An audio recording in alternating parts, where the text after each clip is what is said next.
રાજ્યમાં આજથી પોલીસ દ્વારા ફરી એકવાર ટ્રાફિક ડ્રાઈવ શરૂ કરવામાં આવી છે। સરકારી કચેરીઓમાં પ્રવેશતા તમામ વાહન ચાલકોને ફરજિયાત હેલ્મેટ પહેરવાનો આદેશ છે। ત્યારે સરકારી કર્મચારીઓએ જેમને પણ હેલ્મેટ ન પહેર્યા હોય તેમને પોલીસ દ્વારા દંડ ફટકારવામાં આવ્યો હતો। રાજ્યમાં આજથી પોલીસ દ્વારા ફરી એકવાર ટ્રાફિક ડ્રાઈવ શરૂ કરવામાં આવી છે। ડીજીપી વિકાસ સહાયે આ અંગે પરિપત્ર બહાર પાડી સરકારી કર્મચારીઓને હેલ્મેટના નિયમનું કડકપણે પાલન કરાવવા સૂચના આપી છે।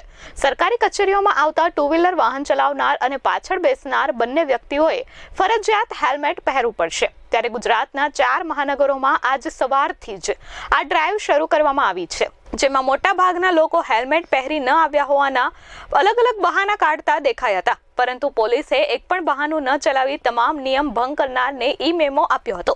આ ડ્રાઈવમાં સરકારી કર્મચારીઓ પણ બચ્યા ન હતા। પોલીસે પરિપત્રનું ચુસ્તપણે પાલન કરી તમામને દંડ ફટકાર્યો છે।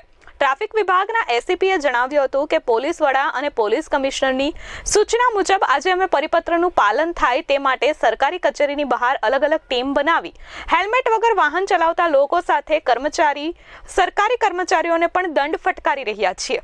સરકારી કર્મચારીઓ હેલ્મેટ પહેરીને ટ્રાફિક નિયમનું પાલન કરે તો અન્ય લોકોને પણ ટ્રાફિક નિયમો પાલન કરવા માટેની ગંભીરતા વધી શકે છે। તમામ મોટી સરકારી કચેરીઓની બહાર અમારા પીઆઈ પીએસઆઈ કક્ષાના અધિકારીઓ કામે લાગ્યા છે। અલગ ટીમ બનાવી માત્ર કર્મચારીઓ પાસેથી દંડ જ વસૂલવામાં આવી રહ્યો નથી, પરંતુ જેમને ટ્રાફિકના નિયમનું પાલન કરવા માટેની સમજ આપવામાં આવી રહી છે। સરકારનો ઉદ્દેશ્ય હેલ્મેટ વગર ગાડી હંકારી ધન વસૂલવાનો નથી, પરંતુ લોકોની સુરક્ષાનો છે। દરેક વ્યક્તિએ પોતાની સુરક્ષાના ભાગરૂપે હેલ્મેટ પહેરવું જોઈએ।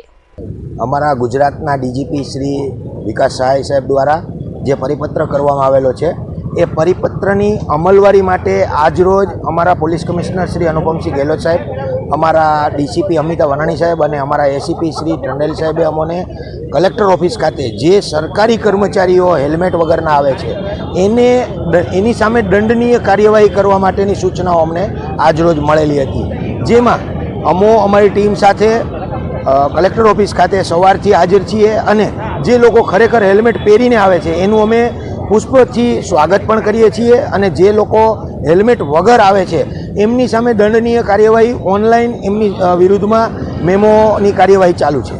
સુરત શહેરની તમામ સરકારી કચેરીઓ ખાતે આજે પોલીસ અલગ ટીમો બનાવીને હાજર છે અને કોઈ પણ સરકારી કર્મચારી હેલ્મેટ નહીં પહેરે તો તમામ વિરુદ્ધ દંડનીય કાર્યવાહી કરવામાં આવશે।